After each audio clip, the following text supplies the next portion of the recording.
UPSC और किसी भी प्रतिस्पर्धा परीक्षा की तैयारी से जुड़े हुए कोई भी प्रत्यक्ष या अप्रत्यक्ष छात्र, उनके अभिभावक या उनके रिश्ते के लोग, सबों को मेरे YouTube प्लेटफॉर्म पर हार्दिक अभिनंदन है।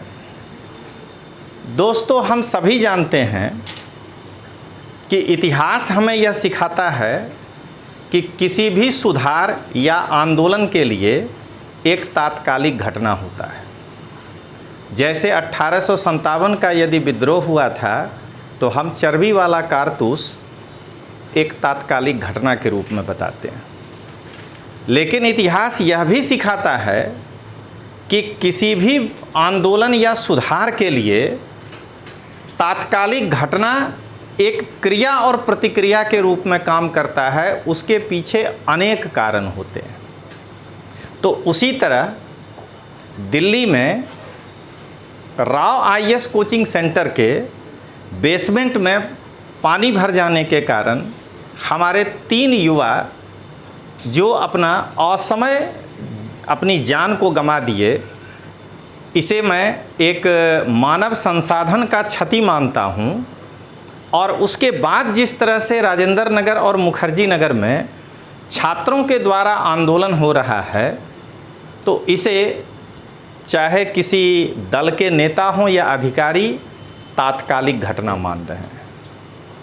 लेकिन हमें सबसे पहले ये समझना चाहिए कि इस घटना के पीछे के अनेक कारण हैं, और मुझे ऐसा लगता है कि उन सभी कारणों को यदि सम्मिलित किया जाए तो उसका एक ही समाधान है, वो है CIRB।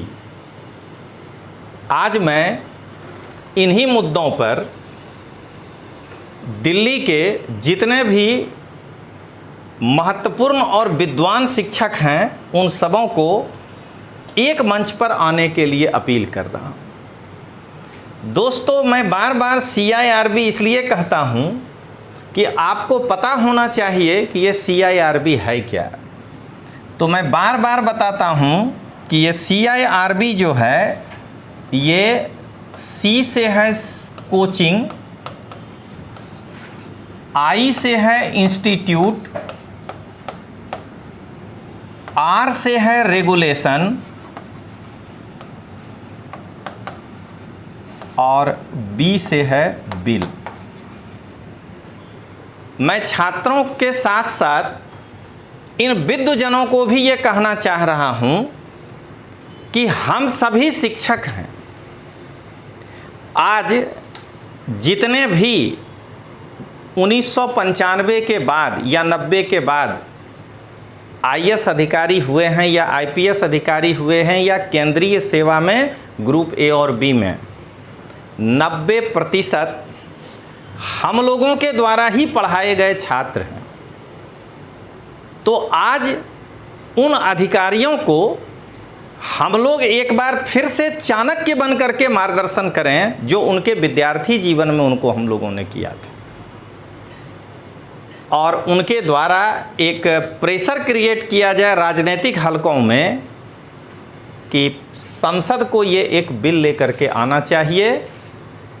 क्योंकि मेरा मानना है कि हमें पता ही नहीं चल रहा है कि हम कॉरपोरेट मंत्रालय में अपना रजिस्ट्रेशन करा करके एक कॉरपोरेट हाउस हैं, आकि रोज़ टीवी पर आकर के, रोज़ यूट्यूब पर आकर के अपने को शिक्षक बता करके संतुष्ट हो जा रहे हैं कि हम किसी कॉलेज या किसी यूनिवर्सिटी के प्रोफेसर हैं। तो आज मैं नाम के साथ बता रहा हूं दोस्तों, और इसमें जो फोटो लगाया गया है, इससे विद्वता का हायरार्की नहीं रखिएगा, सीनियरिटी का ख्याल रखा गया है, उम्र के हिसाब से या कोचिंग की दुनिया में जिनका जितना साल हो गया है। तो आज मैं बाजीराव एंड रवि के डायरेक्टर PS रविंद्रन साहब को एक भावुक अपील कर रहा हूं कि हमारे कोचिंग फील्ड के अगर कोई मुखिया हैं या सबसे ज़्यादा सीनियर हैं तो आप ही हैं। सबसे पहले आप ही इस क्लास को शुरू किए थे, यानी आज अगर हमारे कोचिंग जगत में खराबी या अच्छाई दोनों जो भी आया है, उसके करता धरता शुरुआत वाले आप ही हैं, तो आप एक मंच पर आइए और हम लोग सरकार से कहें कि CIRB को लेकर के आइए। Manikant Singh the study IAS के डायरेक्टर हैं। हम लोग जो है जब विद्यार्थी हुआ करते थे तब मणिकांत सिंह जी पढ़ाया करते थे। हालांकि मुझे इनसे पढ़ने का अवसर नहीं मिला, ये इतिहास वैकल्पिक विषय पढ़ाते हैं। मैं दिल्ली विश्वविद्यालय में इतिहास पढ़ता था तो मुझे नहीं आवश्यकता पड़ी, लेकिन मुझे आज भी याद है कि बतरा पर इनको लोग मणिकांत बाबा कह के बुलाता है।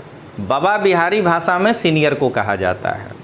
तो आज मैं द स्टडी के डायरेक्टर मणिकांत सिंह जी को भी ये आह्वान कर रहा हूँ कि कृपा करके एक ऐसा प्लेटफॉर्म तैयार किया जाए, हम कोचिंग चलाने वाले शिक्षकों का हम लोग एक मीटिंग करें और CIRB के फॉर्मेट पर जो है अपना अपना विचार रखें और एक छात्र CIRB जैसे जन लोकपाल की बात किया था अरविंद केजरीवाल, बना करके सरकार को दें कि लीजिए आपसे तो नहीं हुआ, मैं ही दे रहा हूं कि हमें रेगुलेट करो। मैं सुब्रा रंजन IAS की डायरेक्टर सुब्रा रंजन मैडम को भी ये अपील कर रहा हूं। मुझे याद है कि एक बार जब ये क्या कहते हैं रंजन सर जो हैं R कुमार के नाम से ये जाने जाते हैं, जब ये मुखर्जी नगर में बात है 2000 ईस्वी का, एक प्लेटफॉर्म के तहत कई सारे टीचरों का सेमिनार रखे थे, तो वहाँ मैं पाली भाषा के लिए गया था। तो उसी साल नीतू मैडम जो हैं वो भी हम लोगों के साथ मंच शेयर की थी और वो भूगोल के लिए आई थी। तो द डायरेक्शन की डायरेक्टर जो हैं नीतू सिंह, उनको भी मैं कहना चाहूँगा कि आप वर्ष 2000 से सक्रिय हैं, 24 साल का अनुभव आपके पास है, तो आपकी भी जिम्मेदारी बनती है कि आप अपने अनुभव से इस बिल में क्या हो सकता है अपना विचार रखिए और हम लोग एक मंच पर खड़े हों। विकास दिव्य कीर्ति हमारे ही साल या हमसे एक साल के बाद इस फील्ड में आया है, तो विकास दिव्य कीर्ति को भी मैं यही कहूँगा कि क्योंकि सारे पत्थर आपके ऊपर पड़ रहे हैं और आप नीति शास्त्र पढ़ाते हैं, तो आप एक नीति शास्त्र के टीचर के रूप में नैतिकता का परिचय दीजिए और एक मंच पर आइए और ये सलाह दीजिए कि आखिर CIRB के अंदर क्या होना चाहिए। हम गुरुजन मिलकर के भारत में एक इतिहास खड़ा करें कि ये एक अकेला सेक्टर था जिसने सरकार को बिल बना के दिया कि मुझे रेगुलेट करो, जबकि ये काम सरकार करता है। हम CBP Shrivastava ji, the direction इनके कोचिंग का नाम था, तो CBP श्रीवास्तव जी भी भारतीय संविधान पढ़ाते हैं और इस फील्ड में हमसे शायद उम्र के बड़े हैं, लेकिन 4 साल बाद आए हैं।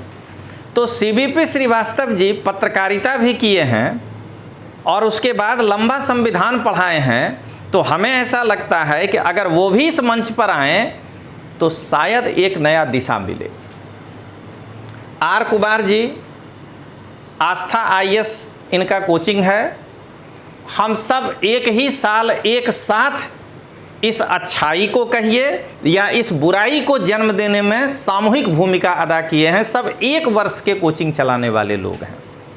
R कुमार जी से तो मेरी व्यक्तिगत भी बातचीत होती है, व्यक्तिगत संबंध भी है हम लोगों का। तो रंजय जी से मैं यही कहना चाहूँगा कि R कुमार जी, आप भी बहुत इंटेलेक्चुअल हैं। मैं आपको एक वाकया याद दिलाता हूँ। एक मंच पर हम लोग साथ थे जिसमें आपने कहा था कि लालू यादव मिट्टी से जुड़ा हुआ आदमी है। हम लोग तो राजनेता को उसके चरित्र से पहचान जाते हैं। तो अगर आप भी CIRB के बारे में कुछ कहना चाहते हैं तो आप ज़रूर आइए और एक मंच पर हम लोग इकट्ठा होते हैं। अवध ओझा हम लोगों से 10 साल के जूनियर हैं इस फील्ड में। इनका इस कैरियर में आना मुझे लगता है 2012 या 14 का है, जब हम लोग पूरी तरह से एक तरह से समझिए कि अपने प्रौढ़ावस्था में पहुंच गए, तब अवध ओझा का आगमन हुआ है। तो अवध ओझा को तो मैं यही कहूँगा कि भाई पत्थर तुम्हारे ही ऊपर सबसे ज़्यादा पड़ रहा है, तो तुम भी आओ। जितना जो है आपने अभी तक पढ़ाया और अनुभव किया है उस पर आप CIRB में अपना बात रख सकते हैं। और मैं तो कहूँगा कि आप लीडरशिप ले लीजिए, कोई दिक्कत नहीं है। अब आइए, ये अखिल मूर्ति साहब हैं संस्कृति IAS के डायरेक्टर। अखिल मूर्ति साहब को शायद मेरे से 10 साल का कम अनुभव होगा, ये 2010 के आसपास आए हैं, लेकिन ये पहले विकास दिव्यकीर्ति के ही कोचिंग में पढ़ाते थे। तो ये अगर आएंगे तो इनके पास 2 अलग अलग कोचिंग संस्थान में काम करने का अनुभव है। तो मुझे ऐसा लगता है कि हम लोग अगर एक मंच पर बैठें तो CIRB पर अपना अपना विचार रखने के बाद उसका फाइनल ड्राफ्ट यदि सरकार को दें तो शायद ये ज़्यादा इफेक्टिव होगा। और हम लोगों के फील्ड का सबसे जूनियर खिलाड़ी है खान सर जो हैं, वो शायद 2015-16 से इस फील्ड में आए हैं। मतलब कि हमारी जब एक पूरी पीढ़ी निकल गई तब खान सर का आगमन हुआ है। लेकिन आज के दौर में ये युवा खिलाड़ी हैं, लेकिन सबसे लोकप्रिय हैं और अभी इनके कोचिंग में भी ताला लग गया है। तो आज ये ज़रूरत इस बात का है कि खान जी भी जो है इसमें शामिल हों। और इसके अलावा इस स्लाइड में सभी टीचर का फ़ोटो लगाना संभव नहीं है, तो जिनका फ़ोटो नहीं आया मैं उनसे भी कहूँगा कि आप सभी लोग जो है एक मंच पर इकट्ठा होइए और एक मंच पर इकट्ठा हो करके हम लोग एक अच्छा सा बिल बना करके सरकार को दें। मुझे मालूम है कि इसमें सबसे बड़ी समस्या ये है कि शायद सभी के पास सभी का फ़ोन नंबर ना हो, कोई कैसे संपर्क करेंगे। तो मैं ही इसका इनिशिएटिव लेता हूँ कि मैं आज फिर से एक बार अपना नंबर लिख रहा हूँ 8401902595। मैं एक बार फिर से रिपीट कर देता हूँ 8401902595। और इन सारे शिक्षकों से मेरा हाथ जोड़ करके विनती है और विनम्र निवेदन है, खास करके PS रविंद्रन साहब का, क्योंकि वही हमारे फील्ड के सबसे पुराने खिलाड़ी हैं, कि इस नंबर पर यदि आप लोगों को लगता है कि हम कैसे एक दूसरे को कोऑर्डिनेट करें, तो मैं कोऑर्डिनेशन में आपके लिए एक, जैसे कि 2 राम भगवान को श्रीलंका जाने के लिए पुल बनाया गया, तो मुझे वो पुल समझ लीजिए और उस पुल के निर्माण के लिए आप मुझे कॉल कर सकते हैं 8401902595। तो चलिए अब मैं इन शिक्षकों को एक बार ये फिर से कह के मैं आपसे विदा लेता हूँ। मेरे अगले वीडियो का इंतज़ार करिएगा। जय हिंद, जय भारत।